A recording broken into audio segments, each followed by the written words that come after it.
Hey, good morning, everybody. Happy Sunday morning. Sorry, I am a few minutes late. It was for no other reason than I was up quite late last night and had a few too many last night. And I was making coffee, and the time just was ticking away. And I noticed just before 9 o'clock, I'm not going to make it in there in time. So I threw up a little thing that said, sorry, folks, I'll be a couple of minutes late. Hang out and I'll be there. It's casual. It's Sunday morning. I do appreciate your taking your time to be here, however. And then, of course, I got in here and something weird was with my lights. I kept getting a refraction off of the camera and it was shooting a big, long light streaks coming down, and I couldn't find out what it was. And then I finally wiped down the lens, and that's what was doing it. Some kid or somebody had put their fingers up on that and had caused a little light refraction. So thanks for being here, and good morning, everyone. And had a nice little gathering with some old friends last night, and I'll tell you about that in a minute here. And hey, good morning, Elderberry. Good to see you. And Susie Q and Matt Finn is here. Master Finn, good to see you. Glad you're hanging on a thread. And Morgan Snow, good to see you. Scott Allen, I'm glad you hung out. And who else we got going in here this morning? Steph Cuervo Queen. And glad that you're here. And I think that's it. Sean Bowden, good morning, sir. Good to have you in here this morning. Now, as you all know, Sunday mornings is just very casual. It's not a typical show. And Rainy could be here with me. I know she's awake up there. But if she makes it down here, she'll come on in. And today we're actually going to be able to start moving some things over to our new place. So we're going to be moving all week long over there. So we're happy about that. And that starts today. Let me take a sip of my coffee. Yeah, Elderberry, about time I got up. How about that? And so, yeah, I was up about almost an hour ago, and just laying in bed. Then the 8:30 alarm went off, which is a half hour ahead of time. And I didn't stagger down here until about 20 minutes of, and I started making coffee. And of course, the house is a wreck. Everything is out of place. And because we're packing, and as we pack and things get set aside and the things you're going to use instead of pack up and haul somewhere. And since we're not moving in one day and moving whole household over, we'll be doing it all week long. We've got some things packed, some things not packed. And so it's just everything is displaced. Even in here, it's crazy, this office.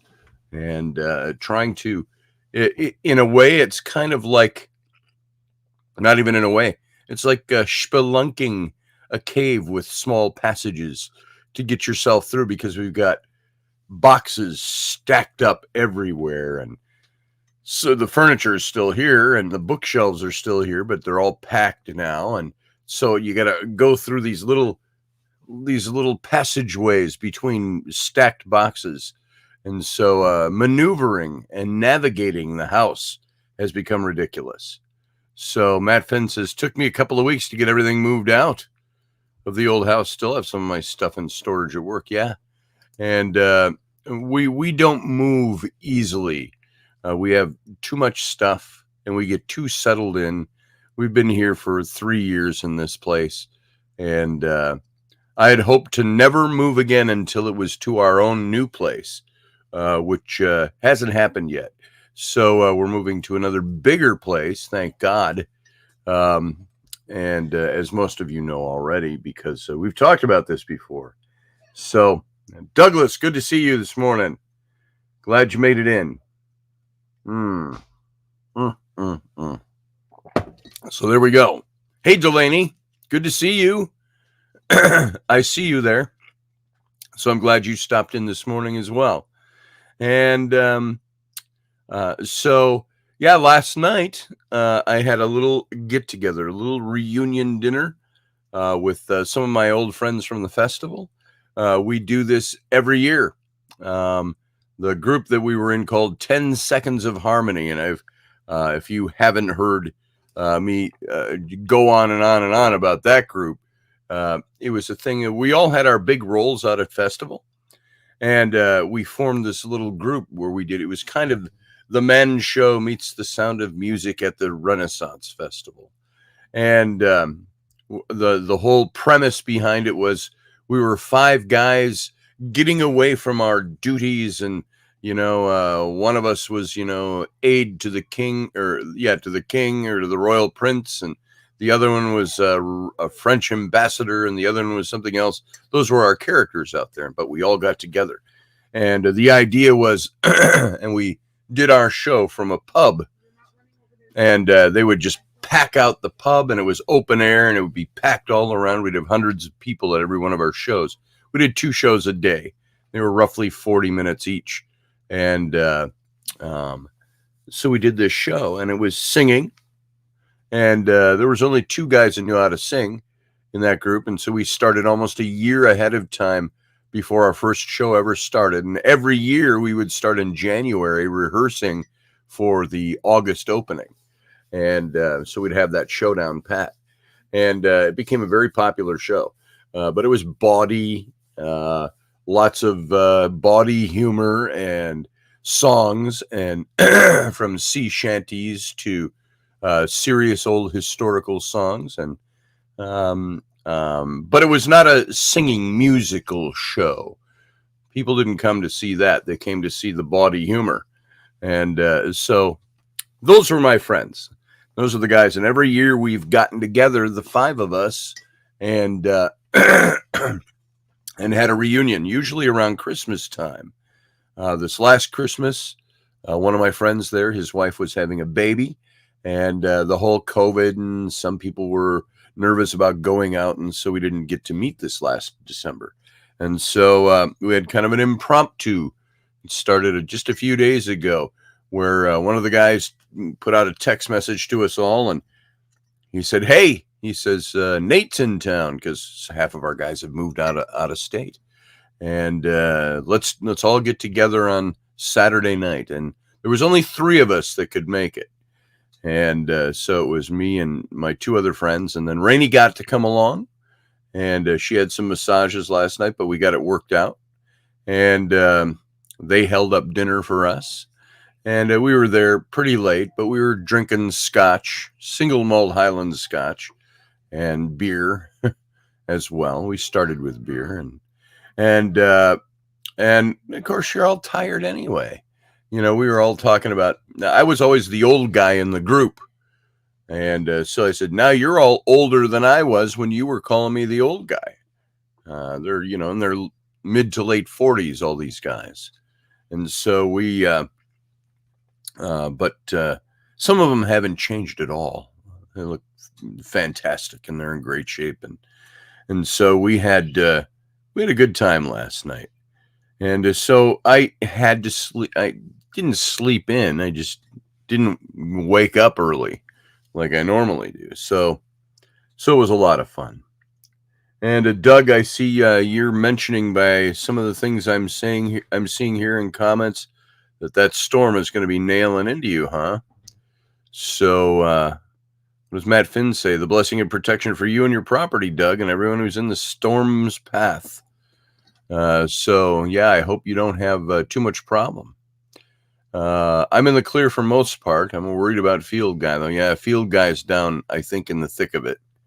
So, but I don't know for sure. Sean Bowden says, the old and the bold. Yeah, it's so true, brother. The old and the bold.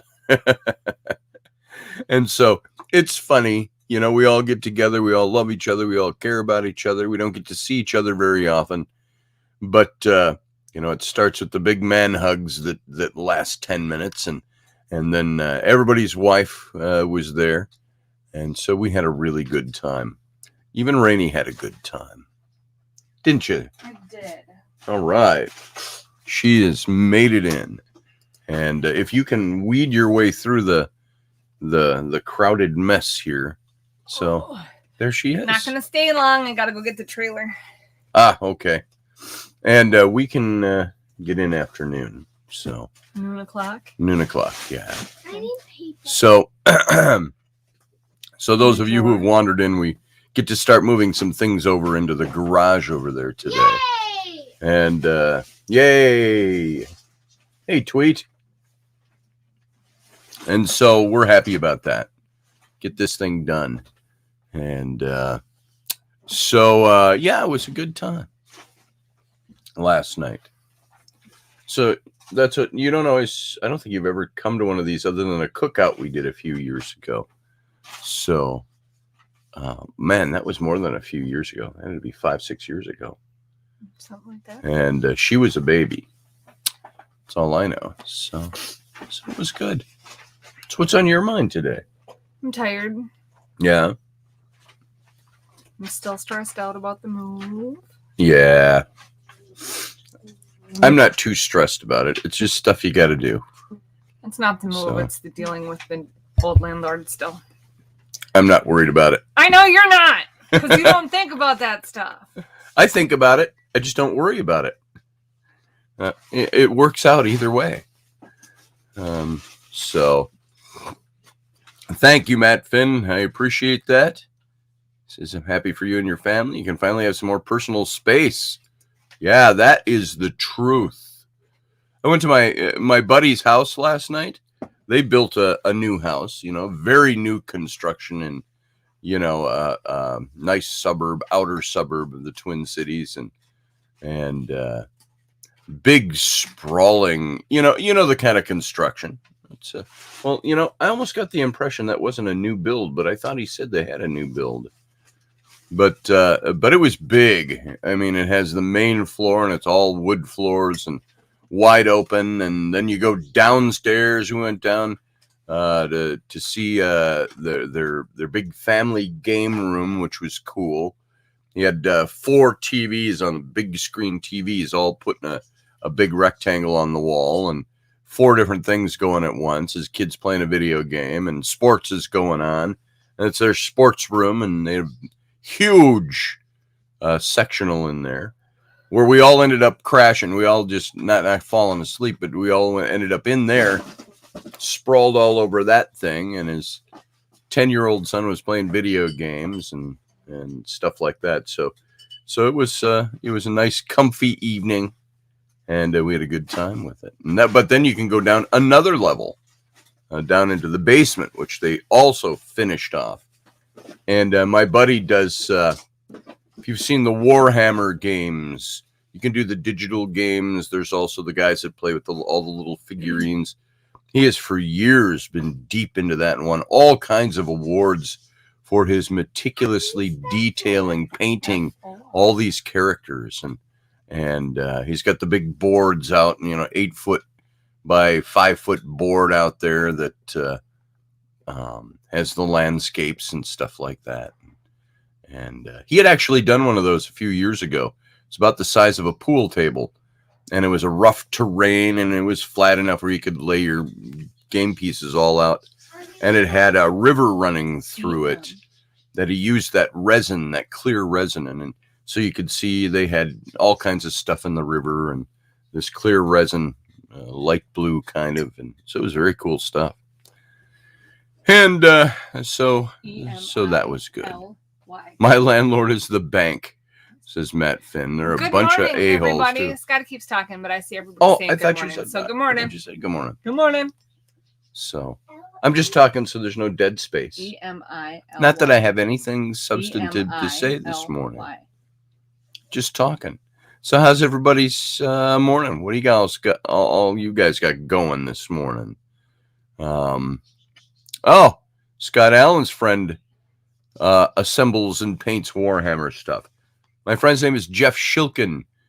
He's been highlighted in the magazines, and it was the 3 of us that were there last night. Was Jeff, Nate, and me, and from the group. I mean, all right. What are you doing? From the group, it was the 3 of us, and we back in 2005 took a trip to England And we rented a car for 2 weeks and drove all over the place. The goal was to pub hop and castle hop, which is what we did. And we stopped in Nottingham, which is the headquarters for Warhammer. And they had all these scenarios all set up in something that was like the size of 2 Olympic gymnasiums, and all these different scenarios all set up all over. And so Jeff got to play over there and stuff like that. And so we had a good time with that. Steph's dealing with BS as always, she says. I'm sorry to hear that, Steph. BS is rampant these days, isn't it? And the stuff we have to deal with surrounding it. Yeah, it's pretty crazy. I hope you're doing okay with all of that. Delaney's doing house cleaning and laundry. That's always fun. Laundry. Yeah, laundry. And so we've got baskets full of laundry all over the place now. All the clean stuff. I got flies too. We still have the fly infestation here in our neighborhood. So Steph says it's nothing new, and I don't even go looking for it. Yeah, it tends to find you, doesn't it? The BS. So I get it. Steph says, see how great a wife she is? She worries for both of you, so you don't have to. I know. That's pretty amazing. And then my job is just to say, oh, don't worry. We'll be okay. So.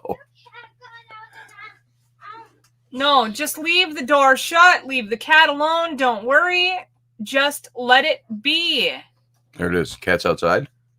Their cat. The neighbor's cat. She's don't worry about that. Cat will be fine. Let's see. Morgan Snow is being a nurse today. Both of them are sick. I didn't see who is sick. You're referring to both of them. Oh, your son. Oh, no, you said your son was into Warhammer a few years back. So here's my friend Jeff, who is 48 years old, and he's still way into this stuff, and he creates the pieces, and which is very cool. He has a great shop, and unlike us, they're kind of minimalist. They have this great house, but not a lot in it. He's got his pictures and his furniture and stuff, and you should see his shop where he does all his painting. Everything is just so. And he says his kids come in, and his 13-year-old daughter and his what is Tyler, 12, 8? I mean, she was 12. She's 12. He is probably 10, 9 or 10. Yeah. But he's got signs up, everybody's shop, and they all come in and do their thing, and so it's pretty cool. Very organized in his minimalism. And I suppose if we were minimalist, I wouldn't have any of this crap on my wall. Well, maybe I would, because Jeff did too. But you just wouldn't have 110 boxes of books. Yeah, that's true. He wouldn't do that, and the kids wouldn't have shit all over the house and stuff like that. I mean, it's just, they're neat. Well, you can say kids have shit all over the house when they don't have a bedroom. Well, they've got a bedroom. It's just, there's spaces. Let's see. Let's just leave the judgment for this. Let's see how it goes. Now that everybody's got their own room over there, let's see how the house fares. And if nothing else, we could say, take that shit to your room. So, and I'm hoping that's going to work. Delaney had a non-GMO Dutch PO. Oh, non-GMO. I drank too much last night. I can't read today. Sorry, it was in all caps, and I wasn't making out 2 words there. A non-GMO Dutch apple pie. I thought, what the hell is that? With frozen vanilla yogurt with caramel drizzle. Oh my God, yummy. You had that this morning or last night? Did they make that in gluten-free, and can you send me one? Yeah, really. Exactly. I got to tip this down because we're leaning back. You're back here, and our heads start to get... you ever talk to people online, and they're always like this. Hi, how are you? Good to see you. and they don't even realize they're like this. You're like, hey, I can't see your face. You got all this space up here. Composition, So tip it down when we're both sitting in here. And you better not pee in that dingus. Yeah, I'm talking to you. Dumb cat. Our dog is still pissed he went from free roaming fenced in yard to a tether. That kind of sucks. That's what Lucy went to. She was free roaming, chasing chickens, and then she's been on a tether. Yeah, we were at our big house when we first got her. She, out in the woods there, we had this kind of, what'd you call it? Our driveway was about 100 feet, and it went down at an angle, and we were kind of down in this area in the clearing in the woods.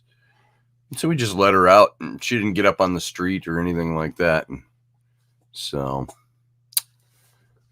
but now, yeah, she's got to be on the tether. So, I could feel my arteries harden as Scotty read that treat. Yeah, really. So, you must have tender arteries. I can eat one of those maybe once a year or twice a year, and it doesn't affect me at all. Uh-huh. So, what was I thinking? I was thinking of something about last night, but anyway. So I just want you all to know, on a slightly more serious note, we spent half of a show the other night talking about my friend and the one who had been accused of rape. And now, because I went in and I defended him, I didn't rape shame or victim shame anybody. I didn't say a word practically about the woman who, I just referred to her as the accuser. And but now, by the way, by a certain segment out at the Renaissance Festival, that's who all these people are. I am now a rape supporter. I am a supporter of rape and abusers.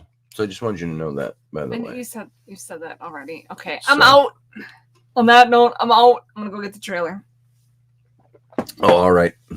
You're gonna go up to your mom's. Yeah. Okay. I'll be back. Well, you have a fun trip. You will. All right. Okay. Bye. Bye. Have fun, everybody. I love you. I wish I could see your jeans. Here, show off your jeans. Oh, I'll step up the ladder. There you go. There she is. I got holy jeans. There's her jeans. Holy jeans. That way. There it is. Oop, oop. I'm touching your skin. I'm almost. Your bare naked knees. Pervert. Can't help it. I can't believe you just raped my knee. I did. Just raped her knee, she said. Now she'll ruin my reputation. Too late. So, yeah, too late. Bye. I love you. Bye. Drive safe. I will. That hitch is in the back. No, it's not. Is it? Did you put it back in there? Oh, I don't know. I didn't take it out, so I didn't realize it wasn't in there. Check it out, 'cause it's not in there. Everybody's saying bye and be safe. Bye. I'll do my best. Okay, I love you. You taking a kid with you? Yeah, Ellie's coming with. I still gotta find the hitch. I have no idea where it's at. Okay, if it got taken out, I don't know. It's sitting in the garage then. Take it out. That's why I was asking you if you knew. Then it should still be there. It wasn't in there when I was in there yesterday. I don't know. I don't know. I don't know. I don't know. I don't know where I'm gonna go when the volcano blow. So holes are good except when you pay extra for them, said Matt Finn. That is today's profundity. So exactly.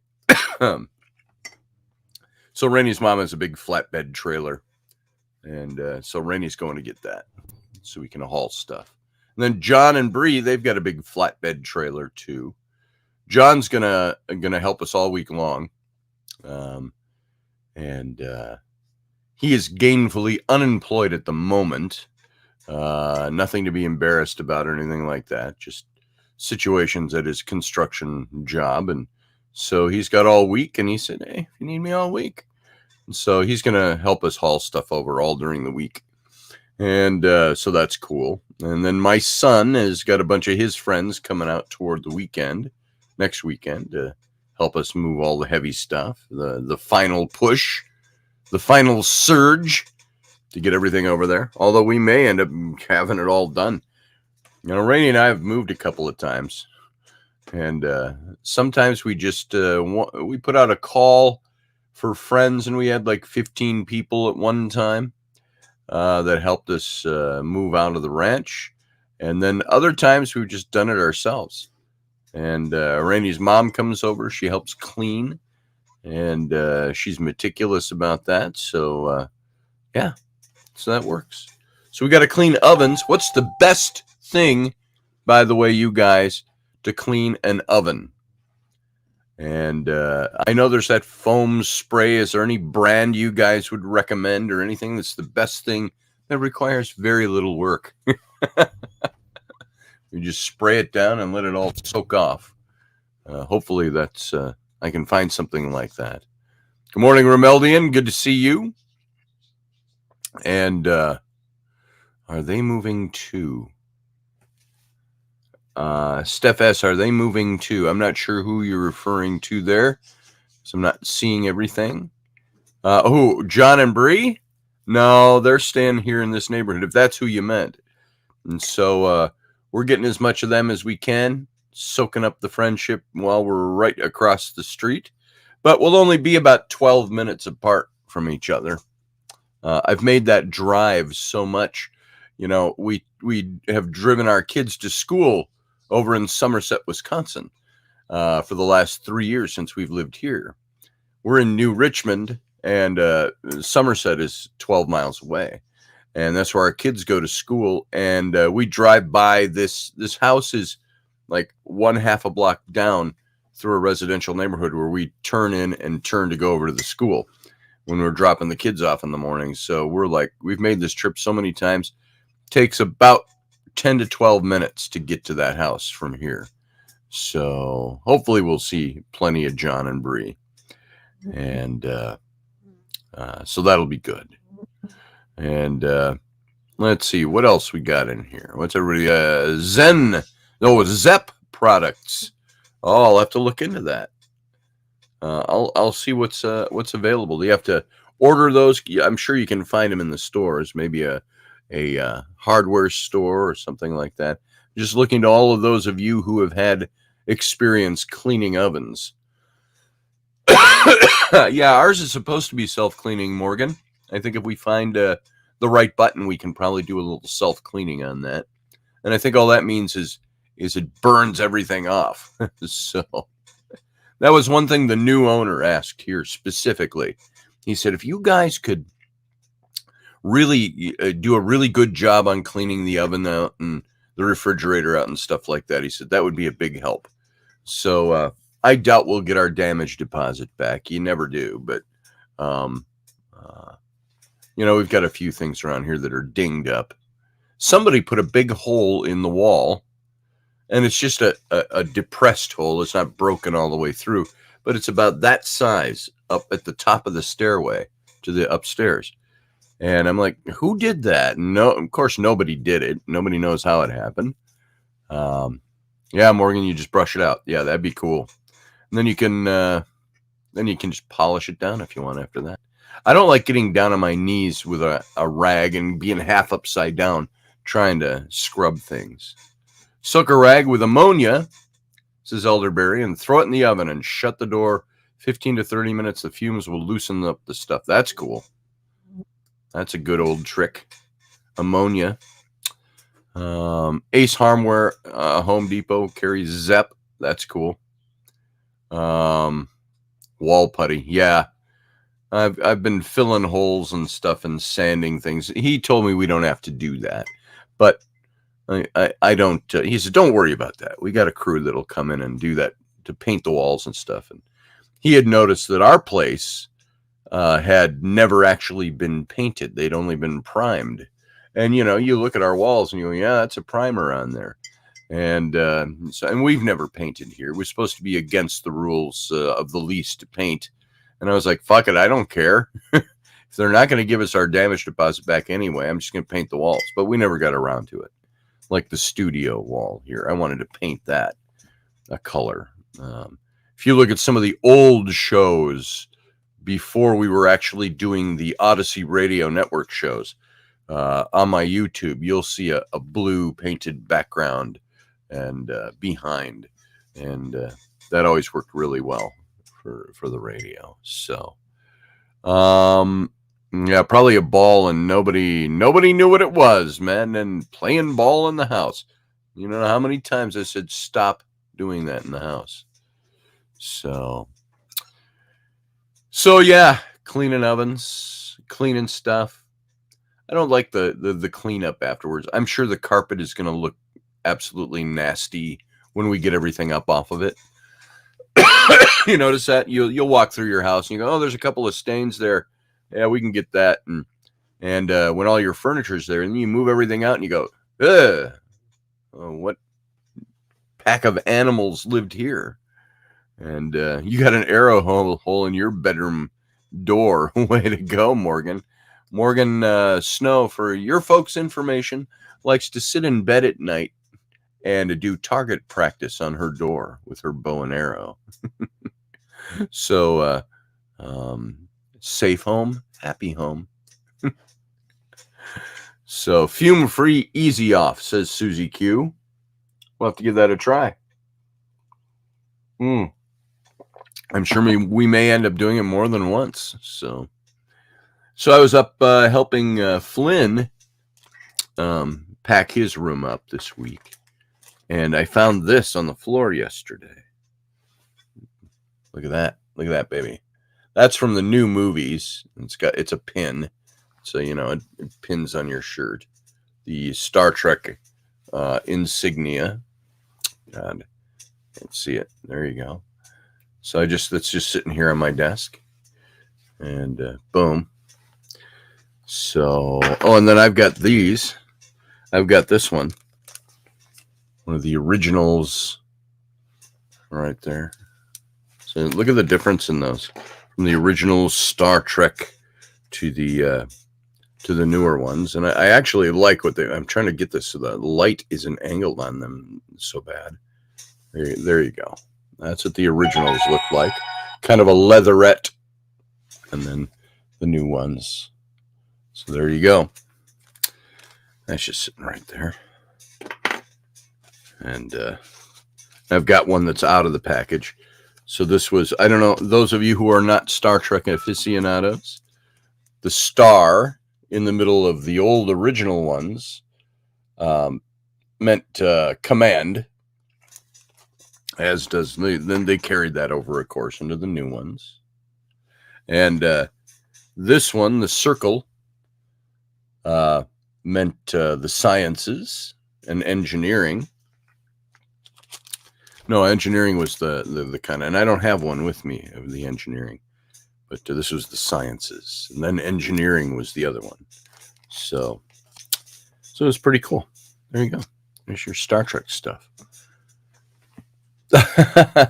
Morgan Snow was playing around with her bow, and it got away from her. Oops. So couldn't blame the kids. I guess not. So I was started to mention when Raini had to take off because her mom texted her and said, come get the trailer. And that over in that Renaissance Festival chat room,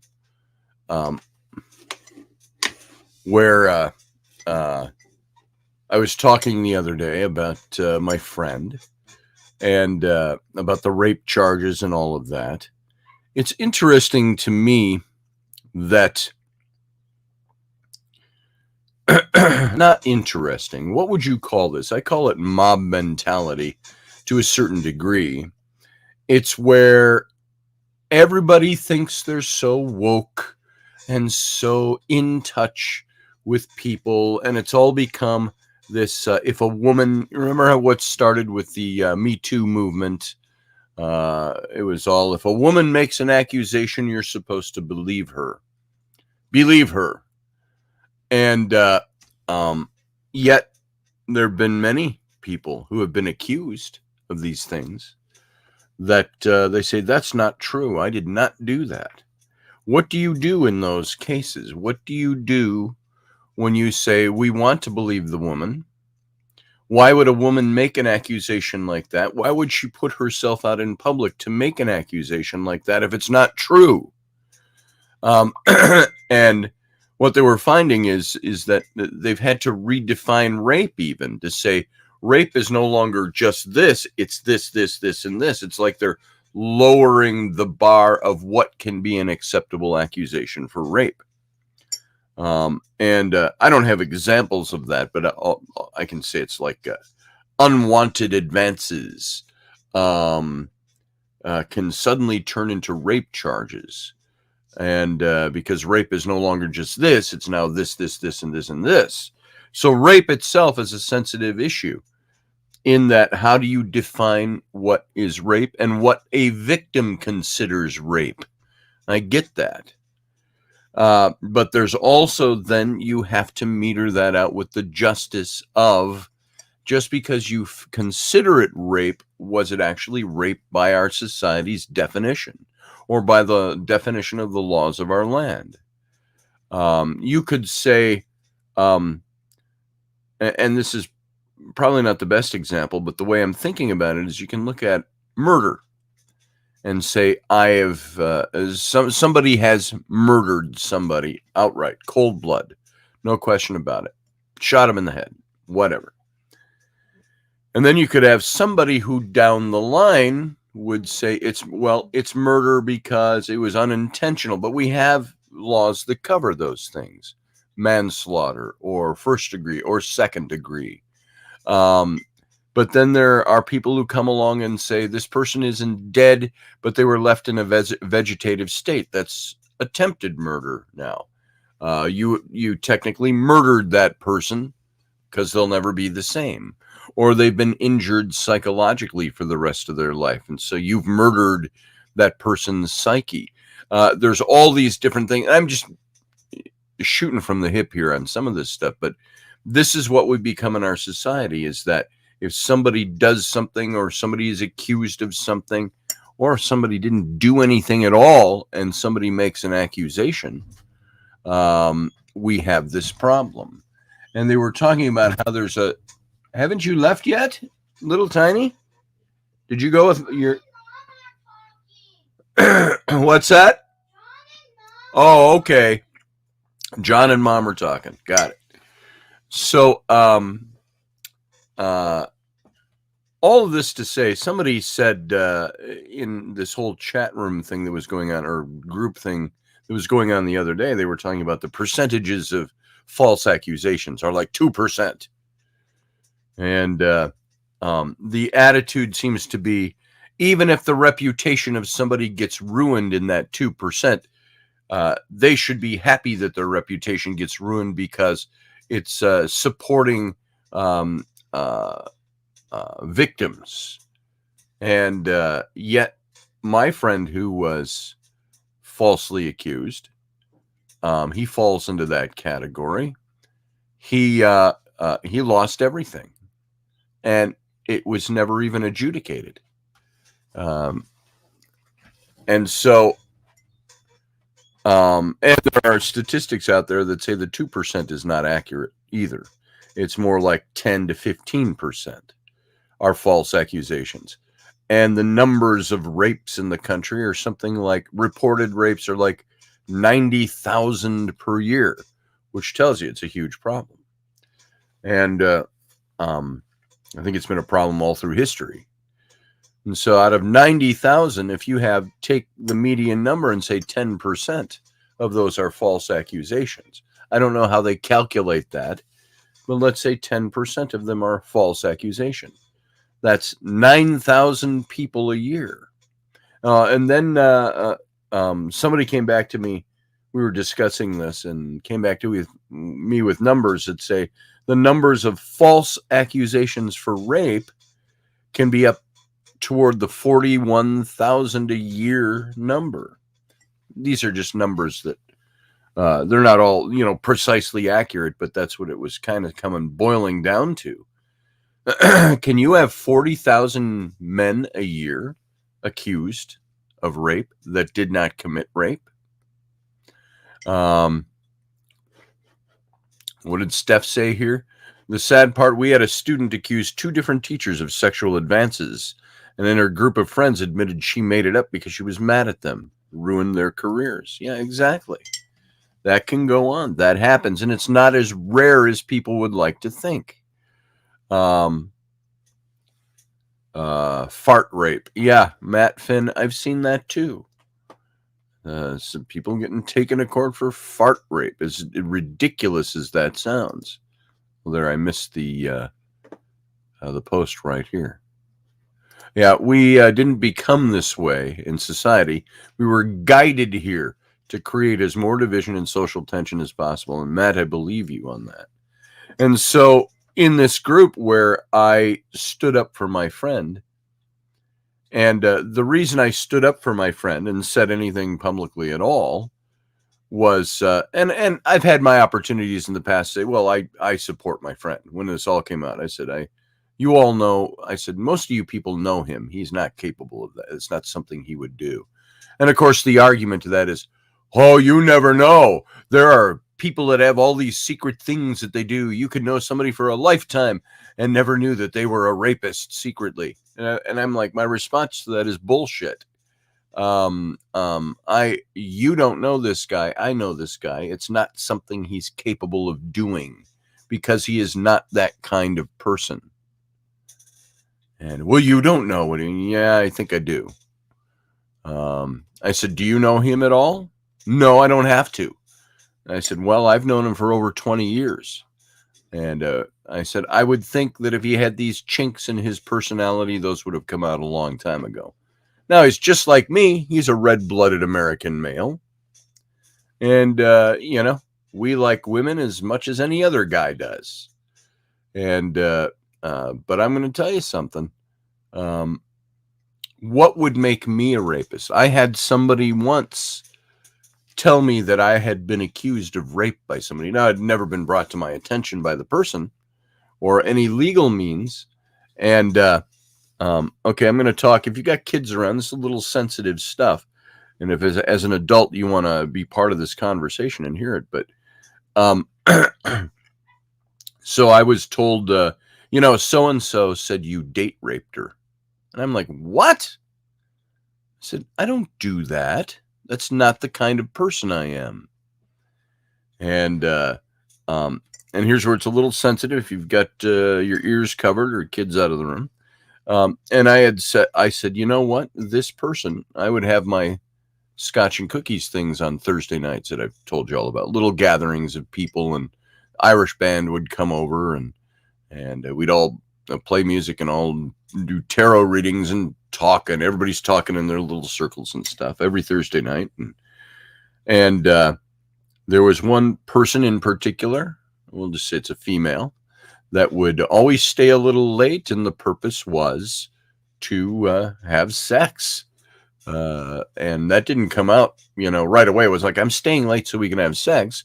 It was just, you figured it out pretty quickly. Oh, that's why you're staying. And that happened almost every Thursday for months.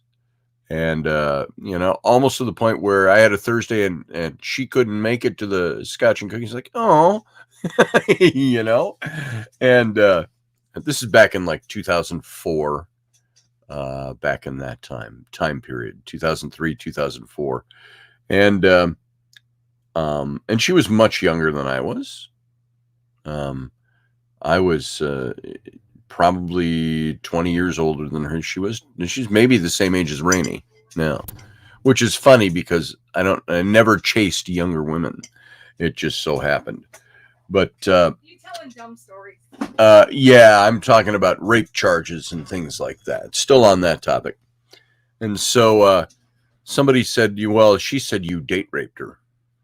And so you know what I did? Hey, Mike Yehudi, good to see you, brother. And so I actually called her up, and it had been a few months since we had seen each other. And I said, hey. She's like, hi, how you doing? And blah, blah, blah. And I said, as we got to talking, I said, somebody through the grapevine said this. And she said, oh, my God. She said, I never said anything about date rape. And I don't know what was said that somebody interpreted it as that. I said, well, did you ever have a problem with me, with anything that happened? And she said, no, absolutely not. And she said that she said somebody has taken this and run with it, which is exactly what I think happened in my friend's case. Somebody took an accusation and ran with it and pushed her, because there are other people around my friend's accuser that really pushed her to do what she did. And then they say there's a bandwagon now. Oh, there's several other women have come forward and said he raped them. It's like, that's nonsense. I said, that happens in politics every day. We should be used to this by now. And, but it all depends too on their definitions of rape. Well, it's rape and abuse. He abused them. It's like bullshit. And, my friend is a photographer, and he took a lot of, boudoir type of photography. And it's not just say, I'm a photographer. I want you to get naked and so I can take your picture. He's not that kind of photographer. He's a very artsy photographer. He takes pictures of people's dogs, and nobody's accused him of raping a dog. But he would do a lot of these shots, and people were saying, well, look at what he does, and he holds that over people, and for jobs out at the festival and stuff. And that's utter bullshit.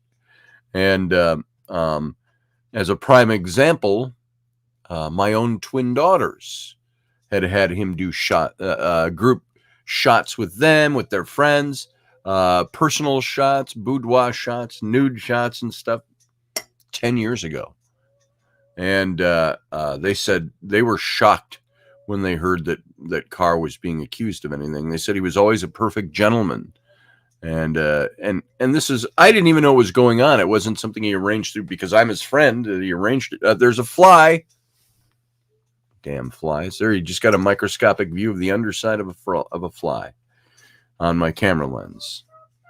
Mike Yehudi says, because all it takes is one woman and bam, a whole line. That's right. And I'm sure if I got accused of rape, there'd be 20 women would come forward and say, well, he raped me too, or there was abuse here, or whatever it is. And it's very sad. I got to adjust this light. It's just washing me up here. And that's even worse. So, hello. Hi, beautiful. Oh, there's nothing better than watching your gorgeous wife or a gorgeous woman. Don't be sexy, my child just yelled. I'm not. I'm sitting back here. What can I do? My wife is way down at the other end of the hall. She's looking at the mirror on the side wall, and she's profiling like this. She's got her arms up. She's pulling her hair back in a ponytail, and you know how the body does when things are like that. I'm just seeing right. Body does. Yeah. Well, come here and say goodbye to everybody since you're going.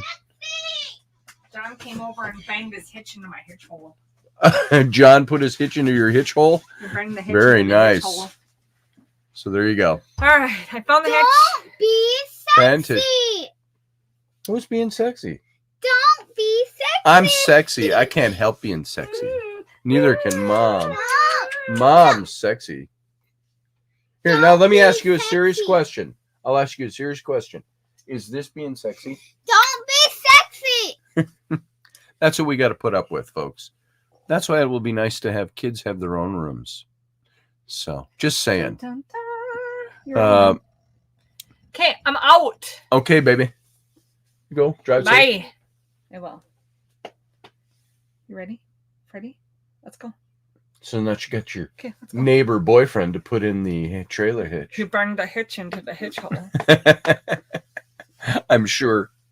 I'll have to have a talk with him about that. I was out there lubing it up. Lubing up the hitch hole? He's like, what you doing? I said, it doesn't fit. I said I was going to lube it and bang it in. And he said, let me see what's going on. And I'm sure there came some innuendo with that. None whatsoever. He didn't have any today? No, there was. Oh, you're none being today. sarcastic. None this morning. There was none He must this not be morning. awake yet. So yeah, exactly. All right, bye. Bye. I love you. Love you. Don't be sexy. Okay, bye. You're going too? She's going to. Have a fun time. You're going Just there. walk. Yes, I'm right Flynn? behind you. I asked Flynn, but he's still like passed out on the couch. There you go. All right.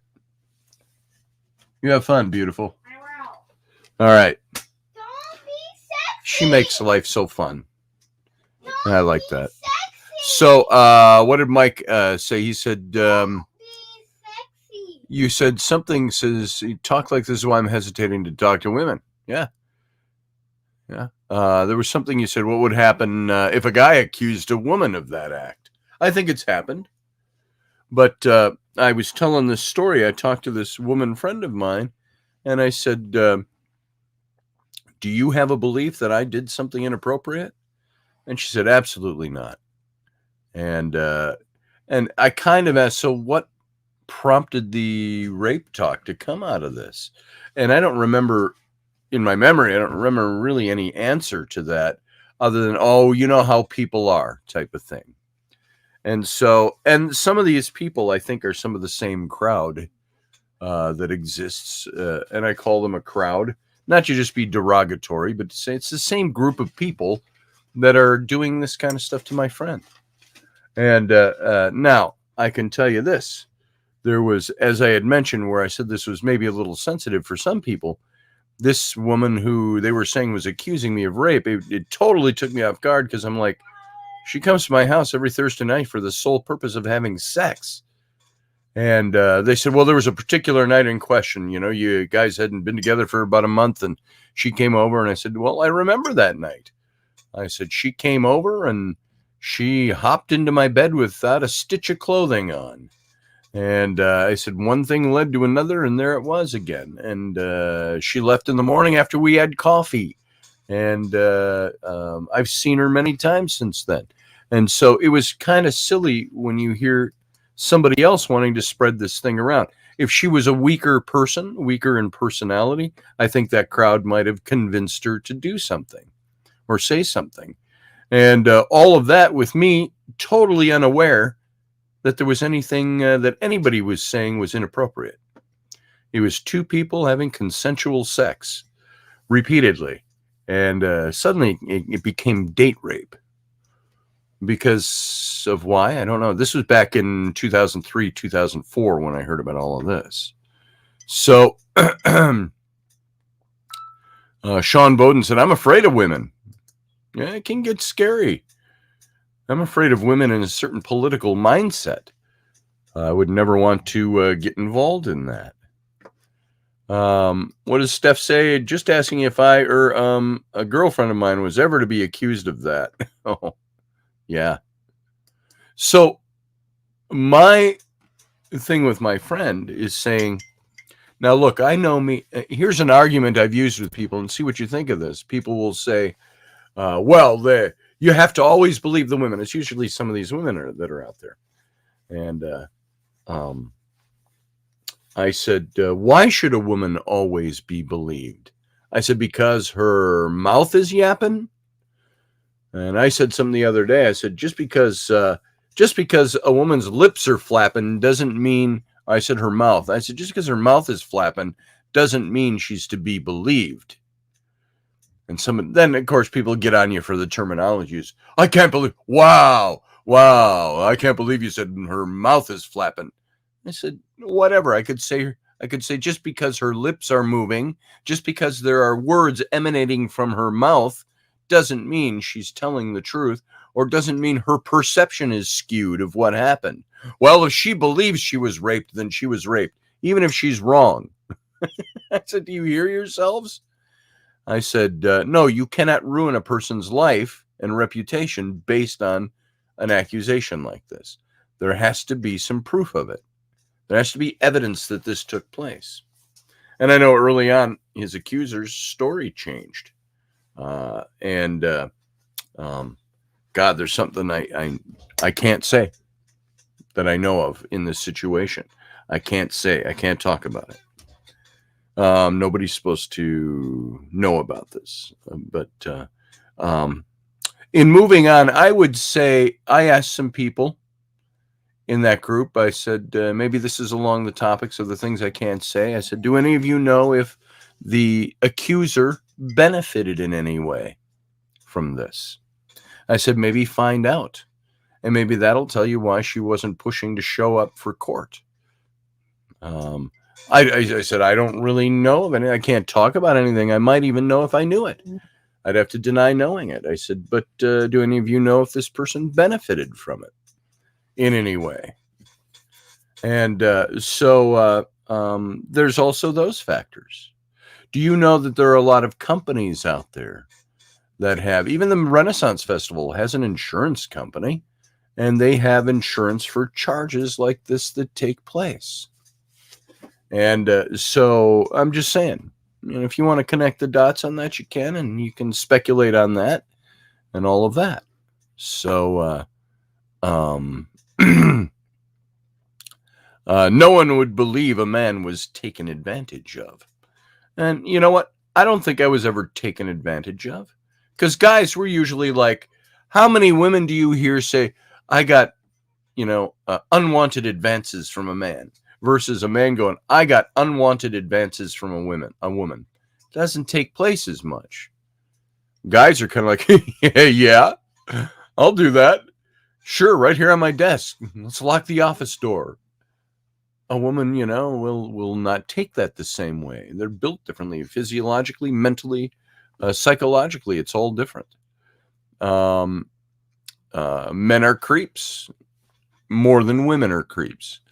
Men will take advantage of women more than women will take advantage of men. At least in this arena, we see women taking advantage of men all the time. The problem is, and for me, I got to say, it's stuff that doesn't bother me because I'm not in that world. I'm not in that realm. I don't care.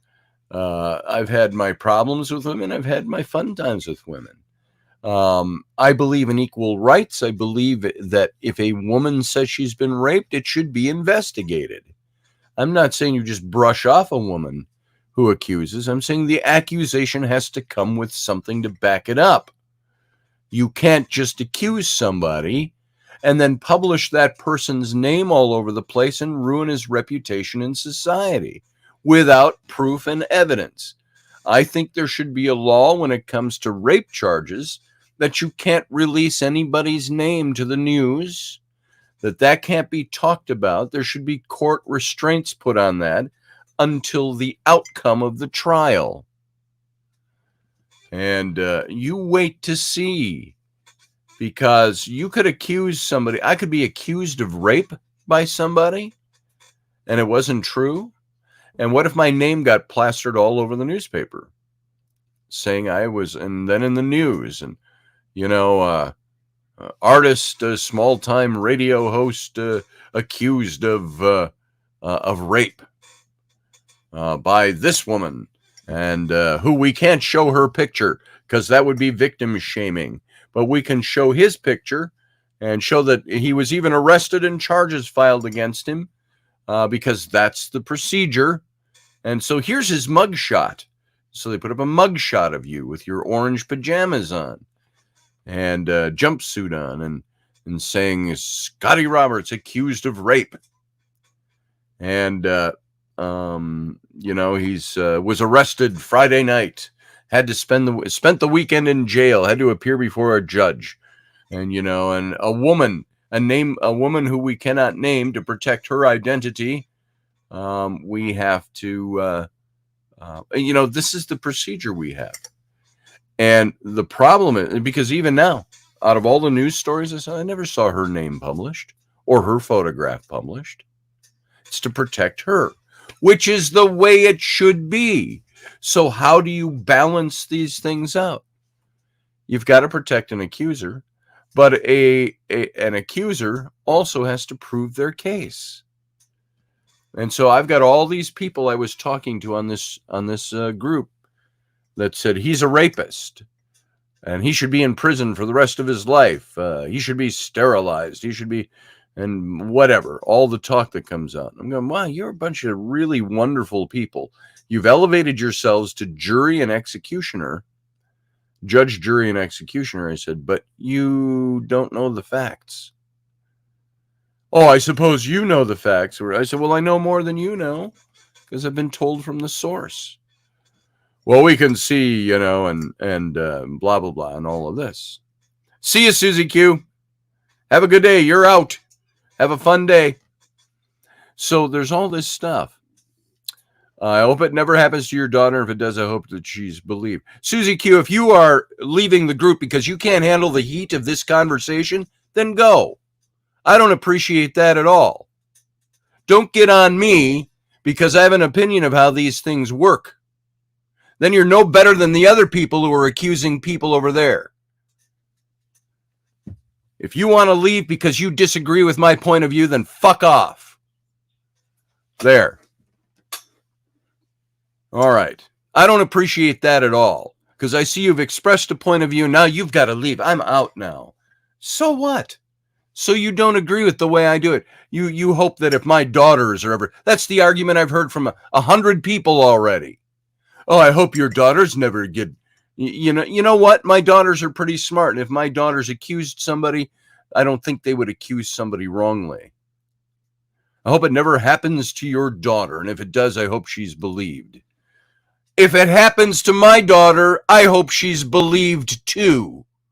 But if it doesn't happen to my daughter and she made a false accusation, I would hope she would have to face the music of it.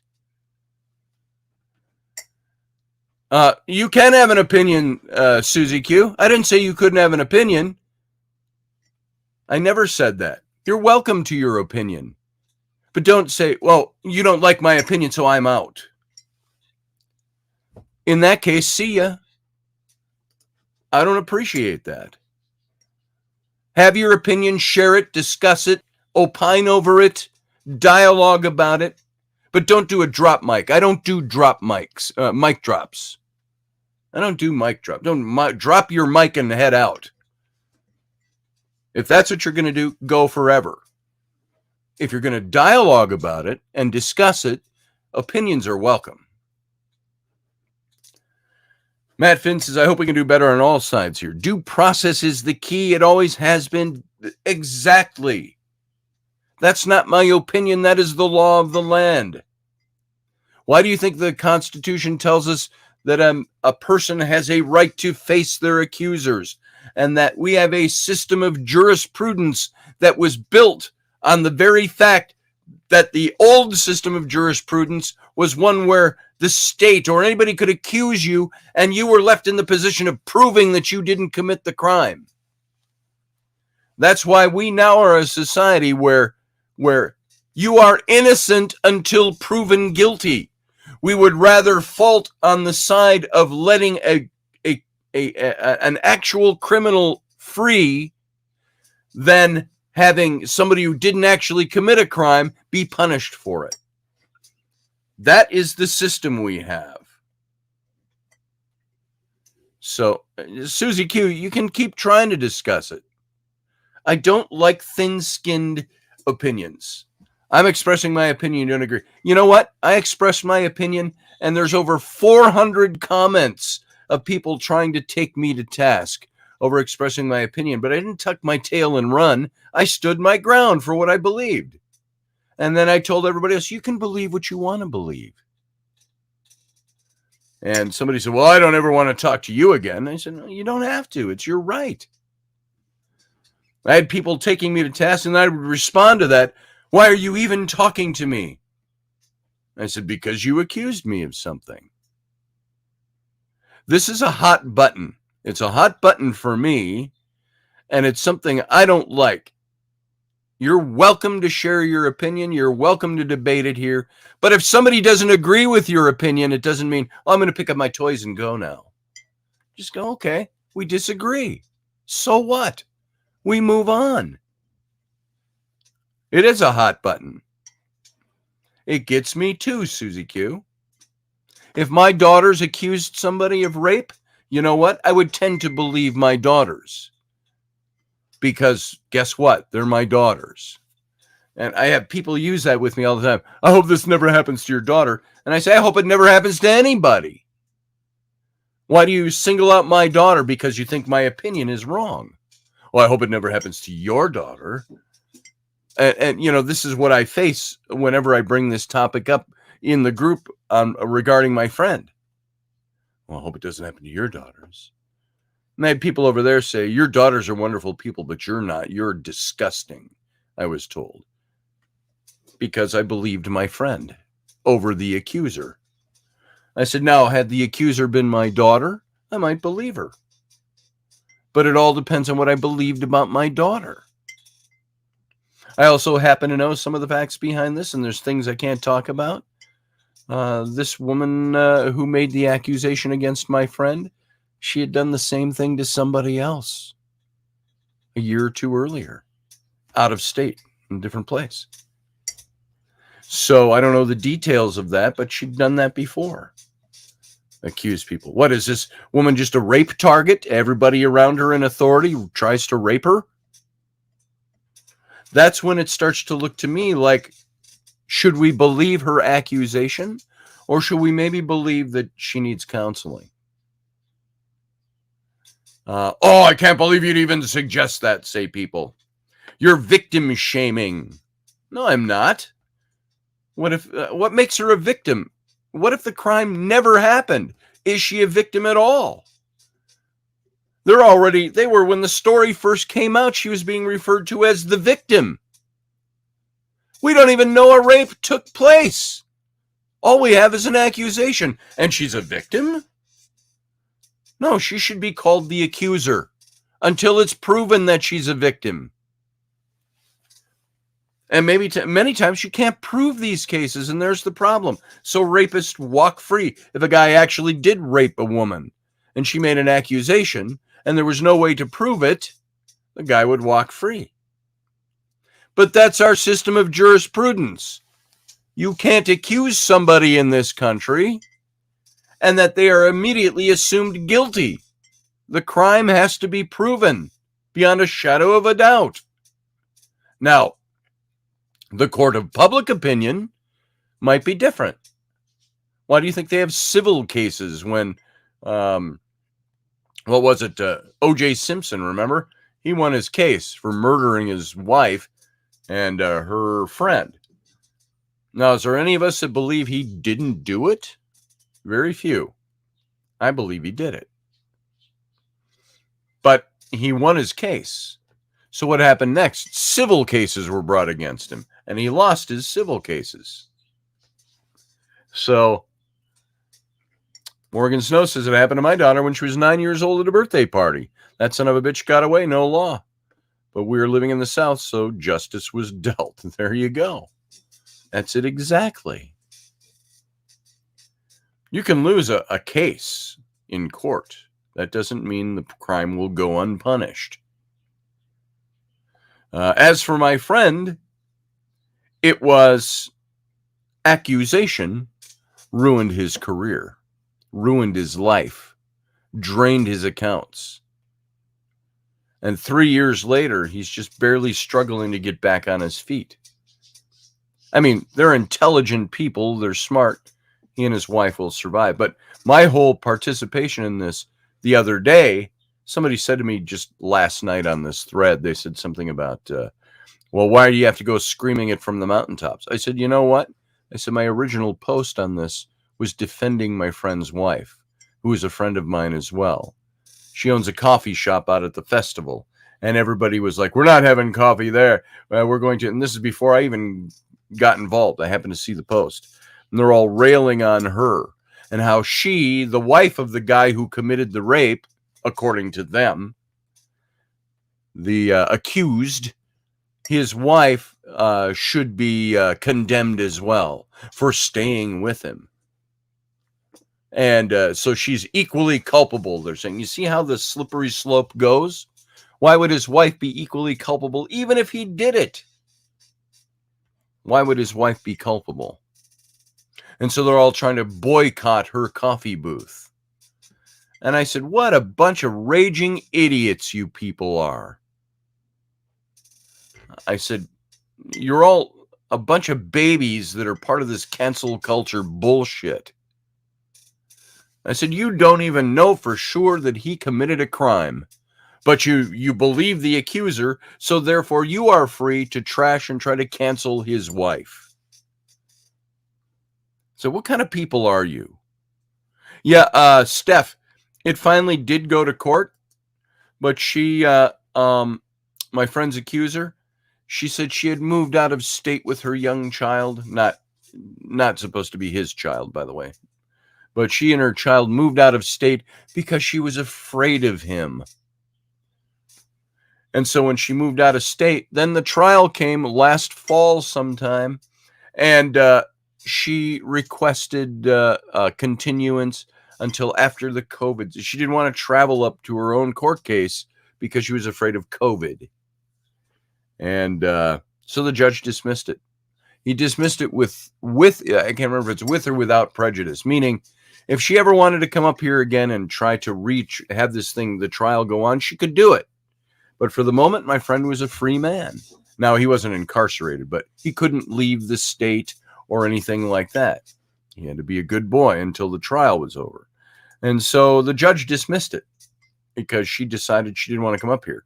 But again, I hypothetically would ask the question, did she benefit in other ways from this accusation? And so it didn't really matter what happened in court. Because in court, according to my friend's lawyer, attorney, let's call it an attorney instead of a lawyer, my friend's attorney had no fear of this trial whatsoever. And they knew that it was more than likely a winnable case. And I can't speak with confidence on that. If anybody's listening to me, I have no facts on how that would work out and all of that. I just know that she was an accuser and she decided to not show up for court because she was afraid of COVID. Please. The court wasn't afraid of COVID. Anyway. So there it is. And Susie Q, I know we all have personal stories. All of us do. You know what? As some of you know here, and I've talked about it, I was sexually abused as a child, 5 and 6-year-old, repeatedly. We've all got our stuff, and we all have personal stories. We either conquer those problems that happen to us, or they become the demons that haunt us the rest of our lives. And I'm not being insensitive here. I'm saying we either live in the past and dwell in the past, or we recognize that the past is the things that have made us who we are. And I will either be conquered by my past, or I will conquer my past. We all have shit that have happened to us. There's probably not a person in this, listening to this show or in this chat room this morning, that hasn't had something happen to them in one way or another that has left a scar or left us mistrusting somebody. Yeah, Susie Q, I was abused as a child, 5 and 6 years old, repeatedly by a male babysitter that my mom trusted and didn't realize, because my mom was a young woman. She was in her early 20s, mid-20s at that time. And this guy repeatedly sexually abused me and my brother, my older brother. The memory of this thing has never gone away. I remember we didn't like it. I never felt threatened or scared, other than, if you tell your mom, I will tell her that you were bad today, kind of thing. And so, as little kids, 5 and 6, not very sophisticated in the ways of the world, we went on, and then, of course, he was gone. She didn't need the babysitter anymore. And we had moved, and the memory of those things stuck with us. And but it wasn't until I was in my 30s that I realized how it changed Yeah, would I have a totally different personality today if that had never happened? Probably, because there are modes of operation that you establish when you have been an abused person. I was when I was seeing a psychologist who was in the building where I had my studio back in the 90s, the early 90s. And we got to talk, and she said, why don't you come in and talk? Let's talk. And I was talking about the sexual abuse. And she says, I don't think you realize how deeply buried in you that is. And I said, well, I remember everything about it. And she said, that's not what I mean. She said, you bury the way you reacted to those things. She said, you were a textbook case of a child who has been abused. And so we got to talking about this. There were a lot of tears. There was a lot of working through things and so on. But, and I'm not trying to belittle that part, just to breeze through that. By the time, well, a little bit of time had passed, and after talking to her several times, I am still the same person I was. And I have never forgotten the abuse, but it doesn't govern who I am. Now, maybe early on, it changed my modes of operation. But I am still the same person I am. Some of the things I recognize are things about liking cleanliness, liking neatness, liking organization. You'd never know it by looking at my house right now. But I like things to be neat and organized. And what that is, especially in abused children, is it is the need to make your world clean, the need to make your world organized. And this counselor I talked to, this psychologist, she knew all this stuff without even knowing my story. And there are things like that. There can be abused people can be controlling people in the sense that they fight being controlled by people who did things to them when they had no control over it. She said that abused people, sexually abused people, when they were children, tend to get themselves in a string of relationships as an adult, where subconsciously you enter into a relationship with somebody of the opposite sex. Well, it could be of the same sex if you're of that if you're LGBTQ and all that, without getting into that as an issue. Whoever you're with, you get into partners, and you take on partners that subconsciously are people who are not good for you, not good to you. They could be abusive people. You get into those, so subconsciously you can fix the abuse. You can fix that person. All of these things came out. There were things that I learned about. And I understand them. I could look back at that point on my own relationships and say, yeah, I can see how I did that. And so there are things that happen to us. At the same time,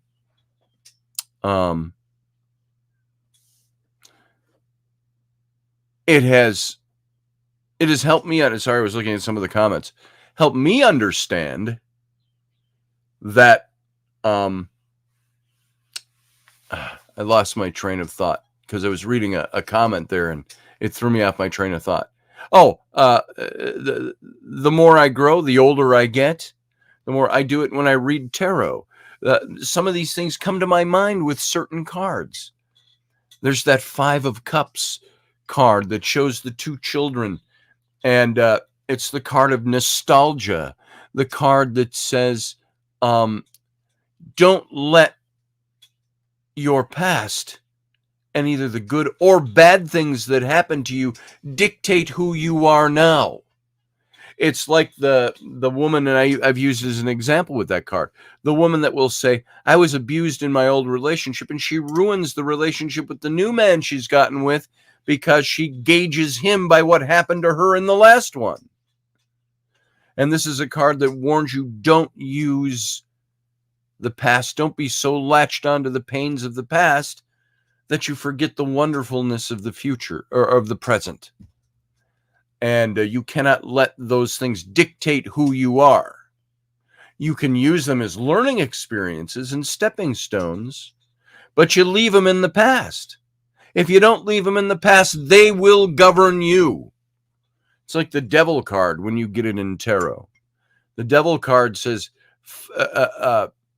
confront your demons and they will flee from you. You either allow your demons to control you or you control your demons. I would rather control my demons and work to eradicate them than constantly fall back on the fact that those demons once controlled me or still do. This is all I'm saying by that, Susie and anybody else listening, is that you can let this stuff ruin you, or you can emotionally and psychologically, or you can say, I'm leaving that behind. It is no longer useful for who I am. It might have been something that gave me coping mechanisms at the beginning. It's like when I told you that story about being beaten once.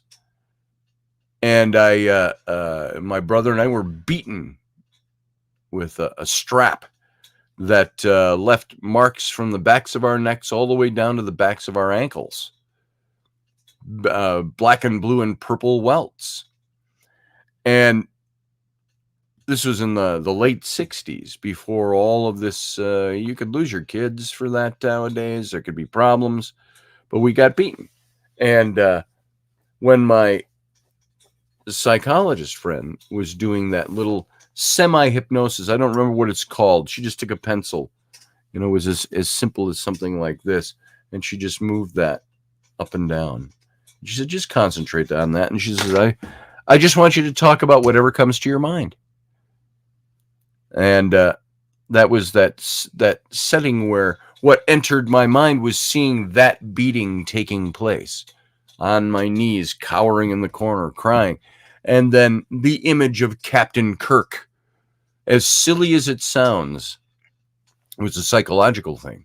Captain Kirk was there on his knees next to me, blocking the blows so they wouldn't hit me. That turned into, I think what that was, and I wrote that big article on that. You can find it on my academia page, Oh Captain, My Captain.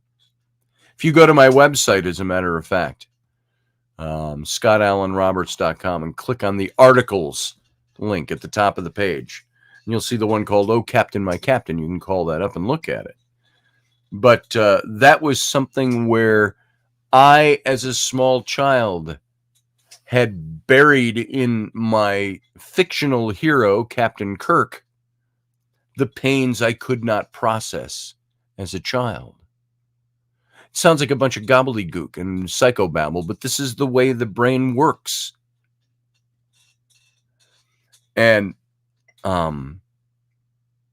it wasn't until I got older. And I got to tell you something. When I was a kid, if you insulted Star Trek or the captain, you were into fisticuffs with me, because that was the psychological receptacle in which I put all my pains and buried them until I was able to cope with them.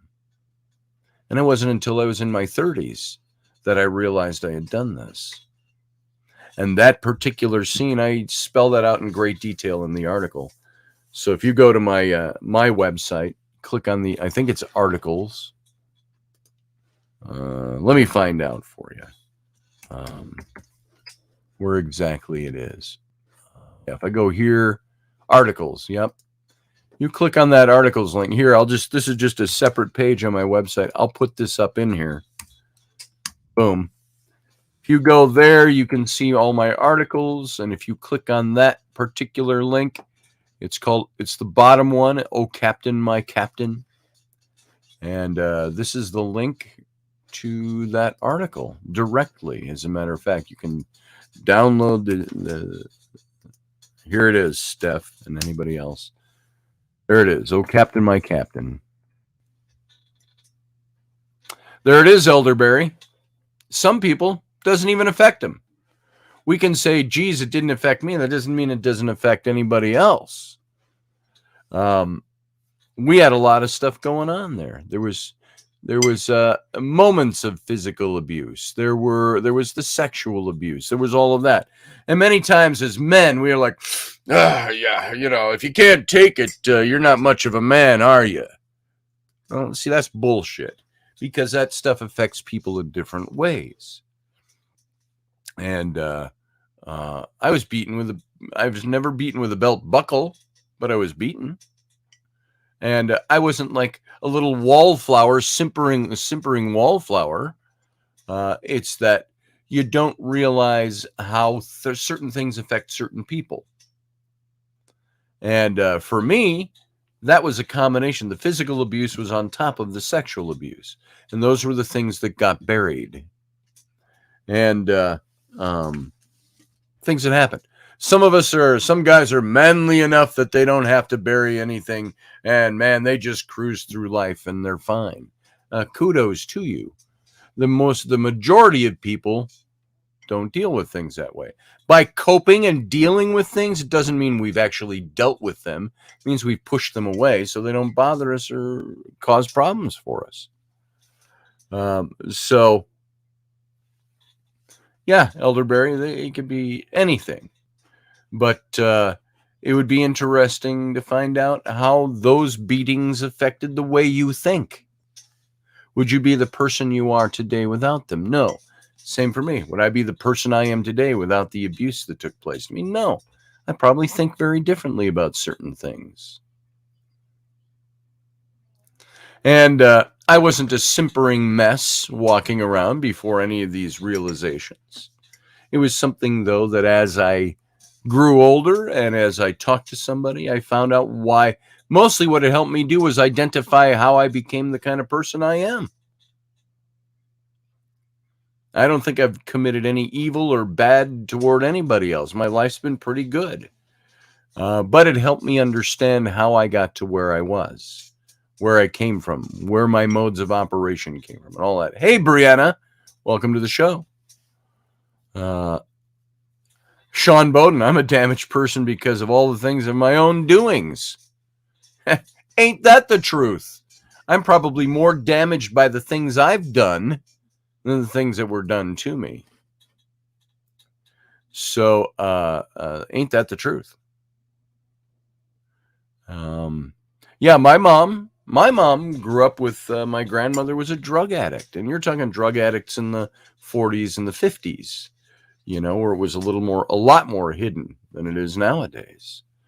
My mom said she saw through, what do they call those? The windows that are above a door that they angled. You'd see them in the old movies sometimes and in old houses. But she saw through that window her mother, my grandmother, beating her legs with a hammer, the handle of a hammer, so she could get bruises and say she fell down and get drugs for it.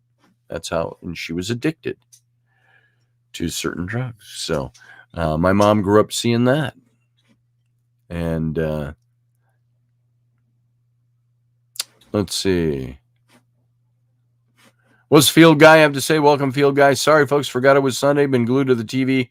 A hurricane is coming. Maybe the last time I'm seen for a few days. Sorry you're in the midst of that, brother. I hope you weather it well. So, there you go. And Susie Q, pardon my outburst that was aimed directly at you. It's the way I think about these things. And they grip you and they take hold of you. And maybe that is some of who I am because of the abuse that took place to me. Maybe I've become a very opinionated person because of the abuse that took place to me. But all of this stemmed off of false accusations and things like that we were talking about. So it happens. I will make the statement that in cases of rape accusation, just because a woman is talking doesn't mean she is to be believed. Now, something may have happened to her and her perception was different. And so she's operating off of her perception. Maybe she was raped. Maybe she wasn't raped. I'm talking in general of women who make those accusations. It's one thing or the other. So. Oh, Brianna's about to make the minestrone soup in the crock pot. I got Raini lentil pasta that's gluten-free. Yes. And you know what? I'm going to be wrapping this show up pretty soon here, Bree, so I'll be outside. We're going to take some things over to the new garage today. But late mid-afternoon, probably before we even do that. So you can talk to me about minestrone soup in a few minutes. So Field Guy says, I can survive 150-mile-an-hour winds to be sure. Well, that's good. Your house or you standing out in it? So so there we go. Folks, that's it. That's the conversation on this stuff.